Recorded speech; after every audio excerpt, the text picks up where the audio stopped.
now, and I'm an owner of Wayne and Sandra Greenhouses, which is a 9th generation family farm.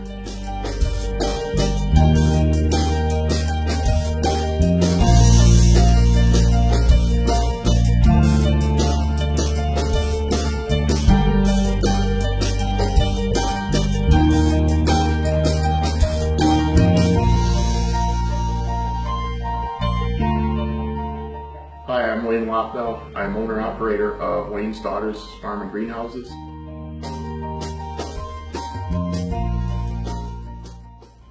We met in a bar. A teenage bar in the 60s. And actually we met through a friend of his. I went on a blind date with his friend. So the next night when we went to this teenage bar where me and my girlfriends from beauty school hung out, I saw that boy that I had the blind date with. Later I was looking across the bar as I was dancing with my girlfriends, and I saw this guy sitting at the other side of the teenage bar. I looked at him and I told my girlfriend Baba, I said, Baba, see that guy over there? I'm going to marry him. Oh, they were laughing at me, all my friends. And I first saw her with her friends, and they were all drinking and having a good time. So he was with that blind date that I happened to go out with. It was his friend. And then he said, oh, this is my friend Wayne. And I knew from that minute that I was in for a lot. Do you remember that night? yeah, you didn't drink much, so it was a cheap date. Yeah. I was never a drinker, just a eater. Yeah.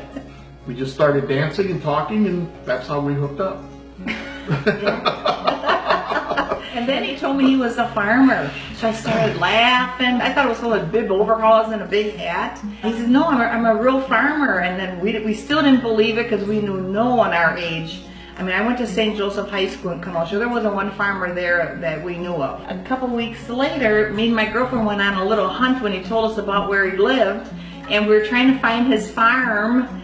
And then we get a flat tire. Good thing I had his number to come and help us. We didn't know how to change the tire. So then he comes, and later to find out it was just about maybe a mile away from where he was. My father would have killed me if he would have known that I was out here looking for a farm man. Yeah. And to this day, I'm still changing her tires. Yeah. At first, when we started out, we were just cash cropping. And it got to the point where there just was no money left in it. We didn't go broke or anything, but we just had to do something different to change our strategy and how we worked. We actually tried dairy farming at one time a little bit, and that didn't work out well. There again, we didn't go broke. We lost some money doing it, but then we started into this vegetable thing, and that's kind of how we started with our greenhouse part. Because we tried to be organic. Yeah, we tried being organic to begin with. We were before our time. And that was about I'd say around in the early 80s. That was 1980. We wanted to grow our own plants because you couldn't find organic plants. So Wayne built a greenhouse, and we didn't know a thing about greenhousing. There was a lot of trials and errors, frozen nights, 2 widow plants, what we learned, and we grew our own plants so we could start this pick your own. We were growing probably 40 to 50 acres of sweet corn a year that was picked all by hand. I had some neighbor kids and my oldest daughter and myself. We'd go out at about 4 o'clock in the morning, start picking corn, and of course you'd be wet by 9 o'clock. It felt like you'd taken 10 showers already. And Carrie was only about 5. Yeah, no, Carrie was older than that. And drove the tractor? She was driving the tractor for us. We had a tractor with a hand clutch.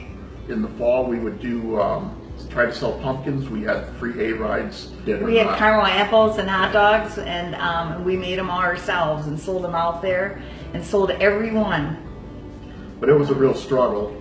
Anyways, then in 1988 we had a severe drought. We got hardly no crops whatsoever, and that was probably about the last year that we did any farming. We just went all to greenhouses at that point in time. It was a learning experience for us. We knew nothing. I knew nothing how to do anything. I had some people that we'd use old furnaces. I had some great people who showed me how to fix furnaces. And we had a guy in the greenhouse business, and he was willing to tell you anything. He was actually a competitor of mine, 2 miles down the road, and he'd tell you anything you wanted to know. Yeah. And he helped us quite a bit. That's how it was then. Yeah. And everybody kind of worked together, and that's how we ended up where we are. Yeah, and also during the drought at that time, we were going to the West Dallas Farm Market, and the girls came to help. I feel like crying around this. And we still had to go to market and make some money on something. So we couldn't think of what to do. Then I thought, well, I know how to make good bows. So that's about all. But we were going to get the flowers because we didn't have the greenhouses then. So I happened to look at the corner, and there were all these wildflowers and weeds. So we all picked the weeds, and we made bouquets, and I made bows, and we sold the bouquets at market. And that's what got us through that whole fall. From the pick your own, we went to growing a little bit of flowers because the neighbor said, Wayne, it's about time you start growing a few flowers, even a few petunias. And Wayne said, I don't grow flowers. I don't grow things that I can't eat. Yeah, because farmers don't, you said. Because farmers don't do things like that. Yeah, and he didn't want to grow flowers. That was just something that a farm man did.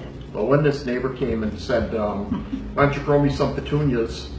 So the next year I did grow some petunias. The only thing is, all the tags were messed up.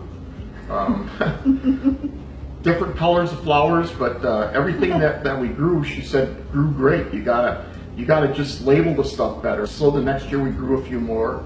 Then when we were in the produce business pretty heavy, we started calling it Lopnow Farms. Well, and that was fine after a couple years. People couldn't quite remember that name and couldn't pronounce it, so I was thinking about changing it, but thought, oh, we have these jackets made already, so I didn't know what to do.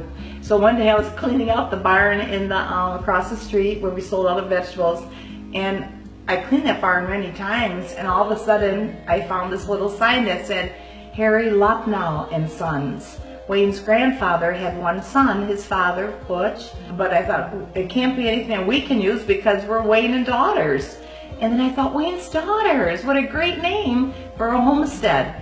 So then that's how it became Wayne's Daughters. So we got rid of the green jackets, and we went to the color red, because I always like red, I guess. And then it became Wayne's Daughters, and it has been ever since. I think we had like 5 or 6, maybe 7 greenhouses of our own.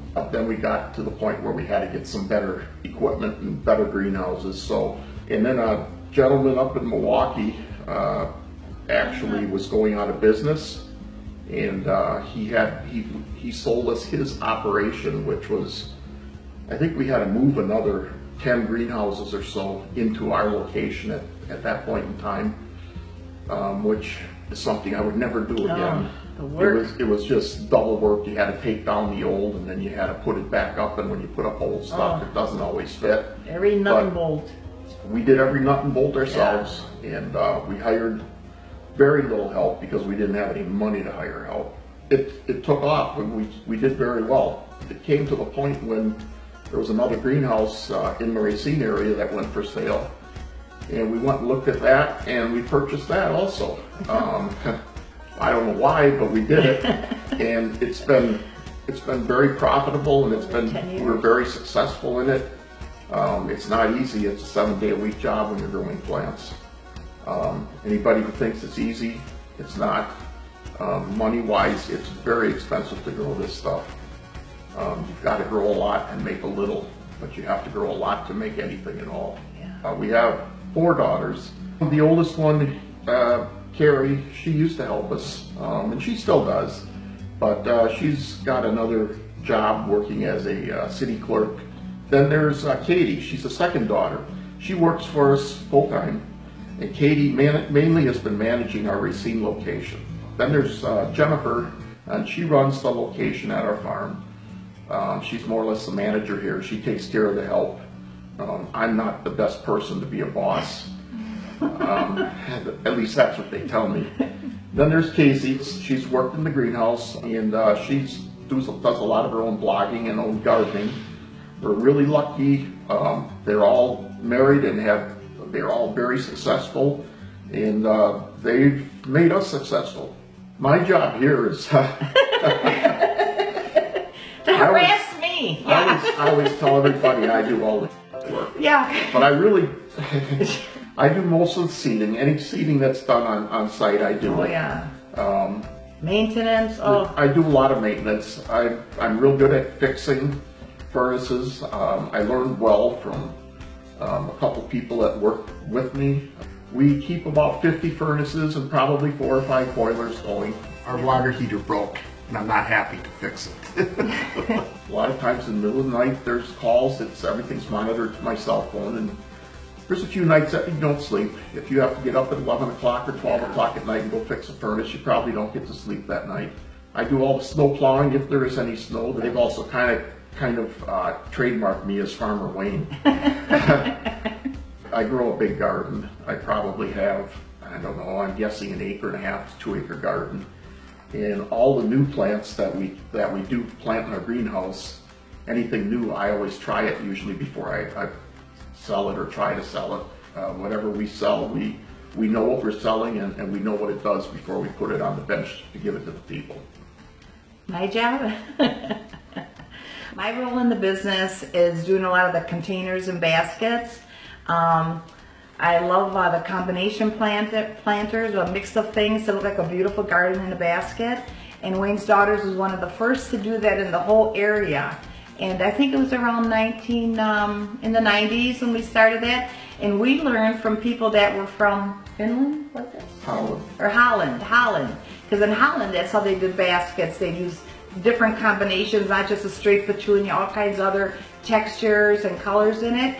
And then that's what I do, and I love to do that. I do a lot with Jennifer and Katie. We do all the baskets, and then many baskets are done first here, and then after a couple weeks they're shipped over there. Then we keep making them here and we keep shipping. So there's a lot of physical labor, more for Wayne and the girls, where they have to load up trucks and trailers and bring those baskets all over there. That's our other location. Yeah, at our other location, yeah. Yeah, I do the books too, yep. Like I'm just doing my taxes now. In between all this book work, I gotta get relaxed. So I love to bake and cook and eat. So, oh yeah, 3 meals a day for this guy. We eat a lot of fruits and vegetables because we grow so much. I freeze and can so much, so we got to keep healthy because we're not getting any younger either. For many years I taught barber cosmetology at Gateway, so to try to help us kick off a little bit more too. And we all do 100 other jobs besides this to keep everything going. And I do all the advertising that's around. So and we have 2 locations.